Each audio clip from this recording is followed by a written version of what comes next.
میرے نزدیک بر صغیر پاک و ہند کے علماء میں جو اس صدی کے علماء ہیں ان میں ان کا بہت اونچا مقام ہے مولانا مناظر احسن گیلانی رحمت اللہ علیہ۔ گیلان قصبہ ہے ایک بہار کا، وہاں کے رہنے والے تھے، ان کی زندگی زیادہ گزری حیدرآباد دکن میں، عثمانیہ یونیورسٹی میں استاد رہے۔ انہوں نے گوتم بدھ کے بارے میں یہ لکھا ہے کہ میرا یہ گمان ہے کہ وہ بھی اللہ کے نبی تھے، اور اس کی دلیل دی ہے۔ قرآن مجید میں ایک رسول کا ذکر آتا ہے ذوالکفل، اور یہ ذوالکفل وہ ہے جس کے بارے میں ہمیں کچھ پتہ نہیں۔ قرآن مجید میں بھی ایک جگہ ذکر آیا ہے۔ نمبر دو یہ کہ کسی حدیث میں اس کی کوئی ہمیں وضاحت نہیں ملتی، نہ حضور سے پوچھا گیا نہ حضور نے اس کی وضاحت فرمائی۔ اب یہ ذوالکفل ہے کون؟ تورات میں جو نبیوں کے نام آتے ہیں ان میں سے کسی نبی کا نام ذوالکفل کے آس پاس نہیں بنتا کہ یہ سمجھا جائے کہ یہ اس نام کی بگڑی ہوئی یا بدلی ہوئی شکل بن گئی ہے۔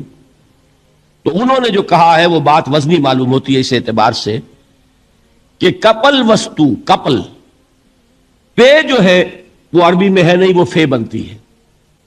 تو ذوالکفل کے معنی کفل والا، اور یہ کفل جو ہے کپل، کپل والا، جس کو ہم کہتے ہیں کپل وستو کا شہزادہ۔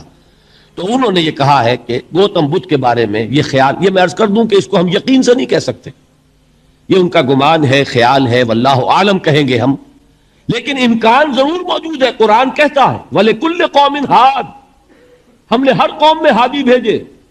وَإِن مِّن قَرْيَةٍ إِلَّا خَلَا فِيهَا نَذِيرٌ، کوئی بستی ایسی نہیں دنیا میں جس میں کوئی نہ کوئی خبردار کرنے والا نہ آیا ہو۔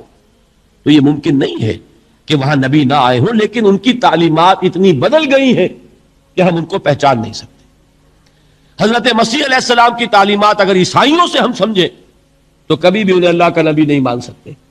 یہ تو قرآن مجید میں آ کر حضرت مسیح علیہ السلام کی اصل حقیقت ہمیں بتائی، ورنہ تو خدا کا بیٹا، ثالث و ثلاثہ، ان کو کیسے ہم مانتے؟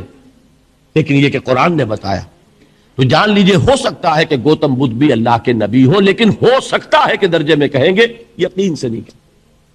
بہرحال گوتم بدھ نے اس دکھ، رنج، صدمہ، غم جو انسان کا مقدر ہے اس کا مشاہدہ کیا، اور پھر تپسیائیں کی، علم حاصل کیا، رشیوں منوں کے پاس گیا، اس نے کوشش کی کہ معلوم ہو سیلویشن کا راستہ کون سا ہے، اس دکھ سے نجات پانے کی کوئی سبیل بھی ہے کہ نہیں، اس غم سے، اس نجات سے، اس اندوہ سے انسان کسی طریقے سے چھوٹ سکتا ہے یا نہیں۔ اسی کو سیلویشن کہتے ہیں انگریزی میں، اسی کو ہندی میں نروان کہتے ہیں، اسی کو عربی میں نجات کہتے ہیں۔ ان النجات معلقۃ بمجموع هذه الاشیاء، میں نے امام راضی رحمت اللہ علیہ کے الفاظ میں آپ کو وہ لفظ بتایا، نجات کی راہ۔ اچھا، جدید فلسفوں میں جن حضرات کو دلچسپی کی بات ہے انہی کے بارے میں یہ عرض کر رہا ہوں۔ جدید فلسفوں میں بھی ایک فلسفہ ہے وجودیت، ایگزسٹانشلزم۔ آپ نے نام سنا ہوگا سارترے، یہ فرینچ فلسفر، اور اس وقت دنیا میں جو نوجوان نسل ہے وہ بہت زیادہ متاثر ہوئی ہے سارترے کے فلسفے سے۔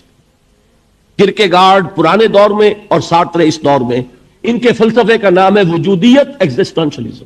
اس کا مرکزی خیال بھی یہی ہے، انسان کے لیے دکھ ہی دکھ ہے، صدمہ ہی صدمہ ہے، رنج ہی رنج ہے۔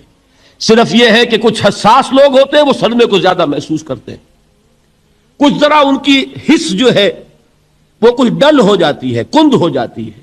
وہ جو غالب کا شعر میں نے آپ کو سنایا کہ مشکلیں اتنی پڑی مجھ پر کہ آسان ہو گئی، ورنہ یہ ہے کہ انسان سوچے تو دکھ ہے۔